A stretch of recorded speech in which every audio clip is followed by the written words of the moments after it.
এবার ধূপগুড়ির দিকে নজর রাখবো, কারণ ধূপগুড়ি লোকসভা কেন্দ্রে তৃণমূল প্রার্থী করা হয়েছে নির্মল চন্দ্র রায়কে। নির্মল চন্দ্র রায় যিনি কয়েক মাস আগেই ধূপগুড়ির উপনির্বাচনে জয়ী হন তৃণমূলের প্রার্থী হিসেবে। সরাসরি চলে যাব, রকি চৌধুরী রয়েছে আমার সঙ্গে, রকির সঙ্গে কথা বলবো। রকি, নির্মল চন্দ্র রায় তিনি ধূপগুড়িতে বিধানসভার উপনির্বাচনে তিনি জয়লাভ করেছিলেন, কিন্তু লোকসভা ভোটটা তার কাছে কতটা চ্যালেঞ্জিং?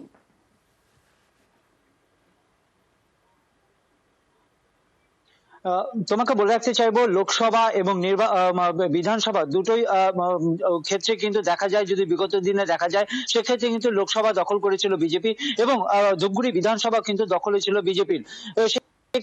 বিধানসভায় যে প্রার্থী হয়েছিলেন বিজেপির বিষ্ণুপদ রায়, তিনি জিতে যান এবং এরপর কিন্তু তার অকাল মৃত্যুর ফলে কিন্তু পুনরায় ধূপগুড়ি বিধানসভা উপনির্বাচন হয় এবং বড় চমক ছিল তৃণমূলের, সেখানে নির্মল চন্দ্র রায়কে দাঁড়া করানো হয়। তিনি যখন সেই প্রার্থী হিসাবে সাধারণ মানুষের কাছে যান, সেখানে কিন্তু সাধারণ মানুষ ধূপগুড়ি যে একটি বড় দাবি ছিল যে মহকুমা করা এবং চিকিৎসা ব্যবস্থা উন্নতি করা, সেক্ষেত্রে কিন্তু মানুষ তার কাছে দাবি তোলে এবং তিনি কিন্তু সাধারণ মানুষের কাছে বলেন তিনি যদি উপনির্বাচনে জিততে পারেন তিনি মুখ্যমন্ত্রীর সঙ্গে এবং অভিষেক বন্দ্যোপাধ্যায়ের সঙ্গে কথা বলবেন এবং সে বিষয়ে কাজ করার ব্যবস্থা করবেন।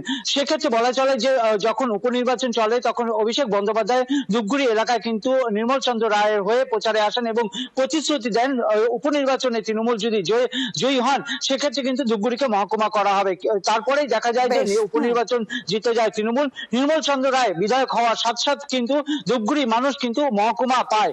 এরপর কিন্তু দেখা যাচ্ছে যে লোকসভা ভোটে সেই ফের একই চমক দিলেন তৃণমূলের তরফ থেকে, নির্মল চন্দ্র রায়কে কিন্তু দাঁড়া করানো হয়েছে লোকসভা নির্বাচনের জন্য। সেক্ষেত্রে সাধারণ মানুষের সঙ্গে আমরা কথা বলতে যখন যাই সেক্ষেত্রে কিন্তু একটি প্লাস পয়েন্ট রয়েছে যে এই যে মহকুমার যে দাবি ছিল তা পূরণ হওয়ার ফলে কিন্তু মানুষের আশা ভরসা অনেকটাই বেড়ে গিয়েছে। সাধারণ মানুষ যেটা বলেছেন যে নির্মল চন্দ্র রায় এর আগে প্রতিশ্রুতি দিয়ে রেখেছেন। বোঝা যাচ্ছে যে নির্মল চন্দ্র রায় লোকসভায় প্রার্থী হওয়ায় খুশি ধূপগুড়িবাসী।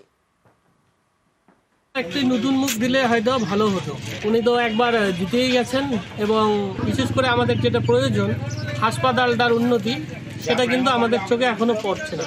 তা আমরা আশা রাখছি উনি যদি এমপি হয়ে ধূপগুড়ির আরও উন্নতি করেন, সাথে উনি বেকার সমস্যা এবং জলপাইগুড়ির আরও উন্নতি সাধন করবে, এটাই আশা রাখছি। ভালো খবর, উনি যেহেতু বিধানসভার উপনির্বাচনে দাঁড়িয়েছিলেন, জিতেও ছিলেন এবং তিনি তার প্রতিশ্রুতি মতো আমাদের এই মহকুমায় উন্নত করেছেন। তিনি যদি আগামী দিনে এমপি অর্থাৎ লোকসভা ইলেকশনে জয়ী হয়ে আরও ধূপগুড়ি এবং আপামর আশপাশের এলাকা জলপাইগুড়ি ডিস্ট্রিক্টের উন্নতি করেন তাহলে আরও ভালো হবে। আমরা চাই, আমরা আশাবাদী যে আরও ধূপগুড়ির, বিশেষ করে ধূপগুড়ির উন্নয়নে আরও বাড়িয়ে নিয়ে যাক।